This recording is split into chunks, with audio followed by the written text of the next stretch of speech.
तो 18वीं लोकसभा का पहला सत्र आज से शुरू होने जा रहा है। उससे पहले प्रधानमंत्री नरेंद्र मोदी मीडिया को संबोधित करेंगे।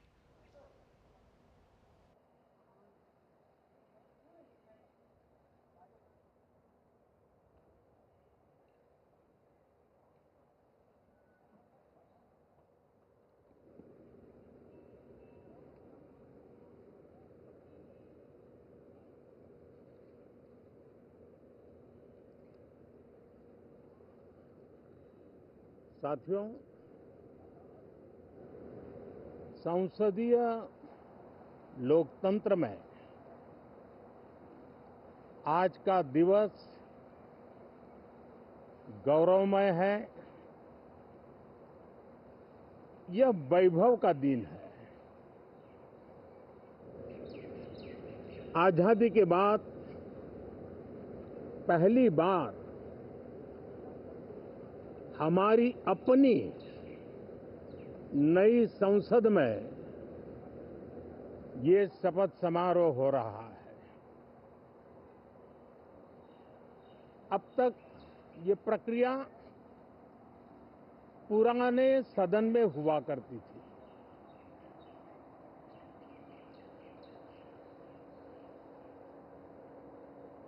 आज के इस महत्वपूर्ण दिवस पर मैं सभी नवनिर्वाचित सांसदों का हृदय से स्वागत करता हूं, सबका अभिनंदन करता हूं और सबको अनेक अनेक शुभकामनाएं देता हूं।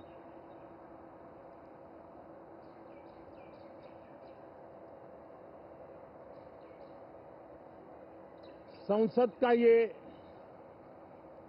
गठन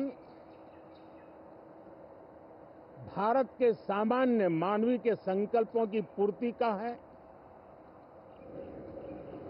नए उमंग, नए उत्साह के साथ नई गति, नई ऊंचाई प्राप्त करने के लिए ये अत्यंत महत्वपूर्ण अवसर है। श्रेष्ठ भारत निर्माण का, विकसित भारत 2047 तक का लक्ष्य,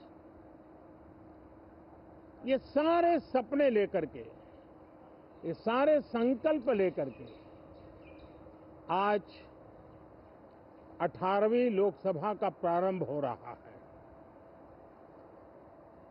विश्व का सबसे बड़ा चुनाव बहुत ही शानदार तरीके से, बहुत ही गौरवमय तरीके से संपन्न होना, ये हर भारतीय के लिए गर्व की बात है। 140 करोड़ देशवासियों के लिए गर्व की बात है। करीब 65 करोड़ से ज्यादा मतदाताओं ने मतदान में हिस्सा लिया। यह चुनाव इसलिए भी बहुत महत्वपूर्ण बन गया है कि आजादी के बाद दूसरी बार किसी सरकार को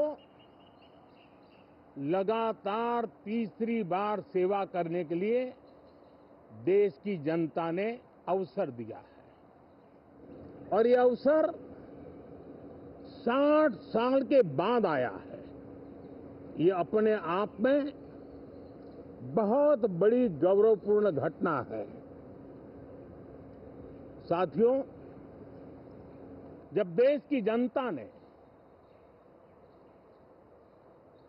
तीसरे कार्यकाल के लिए भी एक सरकार को पसंद किया है, मतलब उसकी नीयत पर मोहर लगाई है, उसकी नीतियों पर मोहर लगाई है, जनता जनार्दन के प्रति उसके समर्पण भाव को मोहर लगाई है। और मैं इसके लिए देशवासियों का हृदय से आभार व्यक्त करता हूं। गत 10 वर्ष में जिस परंपरा को हमने प्रस्थापित करने का निरंतर प्रयास किया है, क्योंकि हम मानते हैं कि सरकार चलाने के लिए बहुमत होता है, लेकिन देश चलाने के लिए सहमति बहुत जरूरी होती है। और इसलिए हमारा निरंतर प्रयास रहेगा कि हर किसी की सहमति के साथ, हर किसी को साथ लेकर के मां भारती की सेवा करें, 140 करोड़ देशवासियों की आशा आकांक्षाओं को परिपूर्ण करें। हम सबको साथ लेकर के चलना चाहते हैं, सबको साथ लेकर के संविधान की मर्यादाओं का पालन करते हुए निर्णयों को गति देना चाहते हैं। 18वीं लोकसभा में हमारे लिए खुशी की बात है कि युवा सांसदों की संख्या अच्छी है। और हम जब 18 की बात करते हैं तो भारत की परंपराओं को जो जानते हैं, भारत की सांस्कृतिक विरासत से जो परिचित हैं, उनको पता है कि हमारे यहाँ 18 अंक का बहुत सात्विक मूल्य है। गीता के भी 18 अध्याय है। कर्म, कर्तव्य और करुणा का संदेश हमें वहां से मिलता है। हमारे यहाँ पुराणों और उपपुराणों की संख्या भी 18 है। 18 का मूलांक 9 है और 9 पूर्णता की गारंटी देता है। 9 पूर्णता का प्रतीक अंक है। 18 वर्ष की आयु में हमारे यहाँ मताधिकार मिलता है। 18वीं लोकसभा भारत के अमृतकाल की इस लोकसभा का गठन वो भी एक शुभ संकेत है। साथियों, आज हम 24 जून को मिल रहे हैं। कल 25 जून है। जो लोग इस देश के संविधान की गरिमा से समर्पित हैं, जो लोग भारत की लोकतांत्रिक परंपराओं पे निष्ठा रखते हैं, उनके लिए 25 जून न भूलने वाला दिवस है। कल 25 जून को भारत के लोकतंत्र में जो काला धब्बा लगा था, उसके 50 वर्ष हो रहे हैं। भारत की नई पीढ़ी इस बात को कभी नहीं भूलेगी कि भारत के संविधान को पूरी तरह नकार दिया गया था। संविधान के लीरे लीरा उड़ा दिए गए थे। देश को जेल खाना बना दिया गया था। लोकतंत्र को पूरी तरह दबोच दिया गया था। इमरजेंसी के ये 50 साल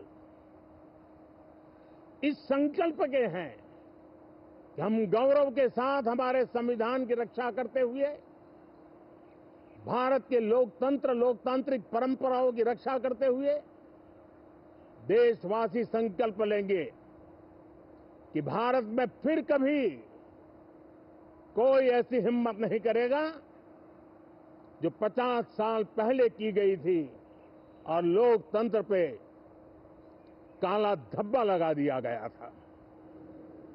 हम संकल्प करेंगे जीवंत लोकतंत्र का। हम संकल्प करेंगे भारत के संविधान की निर्दिष्ट दिशा के अनुसार जन सामान्य के सपनों को पूरा करना। साथियों, देश की जनता ने हमें तीसरी बार मौका दिया है, ये बहुत ही महान विजय है, बहुत ही भव्य विजय है। और तब हमारा दायित्व भी 3 गुना बढ़ जाता है। और इसलिए मैं आज देशवासियों को विश्वास दिलाता हूं कि आपने हमें जो तीसरी बार मौका दिया है, 2 बार सरकार चलाने का अनुभव हमारे साथ जुड़ा है। मैं देशवासियों को आज विश्वास दिलाता हूं कि हमारे तीसरे कार्यकाल में हम पहले से 3 गुना ज्यादा मेहनत करेंगे। हम परिणामों को भी 3 गुना ला करके रहेंगे। और इस संकल्प के साथ हम इस नए कार्यभार को लेकर के आगे चल रहे हैं। माननीय सभी सांसदों से देश को बहुत सी अपेक्षाएं हैं। मैं सभी सांसदों से आग्रह करूंगा कि जनहित के लिए, लोक सेवा के लिए हम इस अवसर का उपयोग करें और हर संभव हम जनहित में कदम उठाएं। देश की जनता विपक्ष से अच्छे कदमों की अपेक्षा रखती है। अब तक जो निराशा मिली है, शायद इस 18वीं लोकसभा में विपक्ष देश के सामान्य नागरिकों की विपक्ष के नाते उनकी भूमिका की अपेक्षा करता है, लोकतंत्र की गरिमा को बनाए रखने की अपेक्षा करता है। मैं आशा करता हूं कि विपक्ष उसमें खरा उतरेगा। साथियों, सदन में सामान्य मानवीय की अपेक्षा रहती है डिबेट की, विजिलेंस की। लोगों को अपेक्षा नहीं है कि नखरे होते रहे, ड्रामा होते रहे, डिस्टर्बेंस होता रहे। लोग सब्सटेंस चाहते हैं, स्लोगन नहीं चाहते हैं। देश को एक अच्छे विपक्ष की आवश्यकता है, जिम्मेवार विपक्ष की आवश्यकता है। और मुझे पक्का विश्वास है कि इस 18वीं लोकसभा में हमारे जो सांसद जीत करके आए हैं, वो सामान्य मानवीय की इन अपेक्षाओं को पूर्ण करने का प्रयास करेंगे। साथियों, विकसित भारत के हमारे संकल्प को पूरा करने के लिए हम सबका दायित्व है। हम मिलकर के उस दायित्व को निभाएंगे। जनता का विश्वास हम और मजबूत करेंगे। 25 करोड़ नागरिकों का गरीबी से बाहर निकलना एक नया विश्वास पैदा करता है कि हम भारत को गरीबी से मुक्त करने में बहुत जल्द सफलता प्राप्त कर सकते हैं। और ये मानव जाति की बहुत बड़ी सेवा होगी। हमारे देश के लोग 140 करोड़ नागरिक परिश्रम करने में कोई कमी नहीं रखते हैं। हम उनको ज्यादा से ज्यादा अवसर जुटाएं, इसी एक कल्पना। और हमारा ये सदन वो एक संकल्प का सदन बने। हमारी 18वीं लोकसभा संकल्पों से भरी हुई हो, ताकि सामान्य मानवीय के सपने साकार हो। साथियों, मैं फिर एक बार विशेष करके नए सांसदों को बहुत बहुत बधाई देता हूं। सभी सांसदों का अभिनंदन करता हूं और अनेक अनेक अपेक्षाओं के साथ आइए हम सब मिलकर के देश की जनता ने जो नया दायित्व दिया है उसको बखूबी निभाएं, समर्पण भाव से निभाएं। बहुत बहुत धन्यवाद साथियों।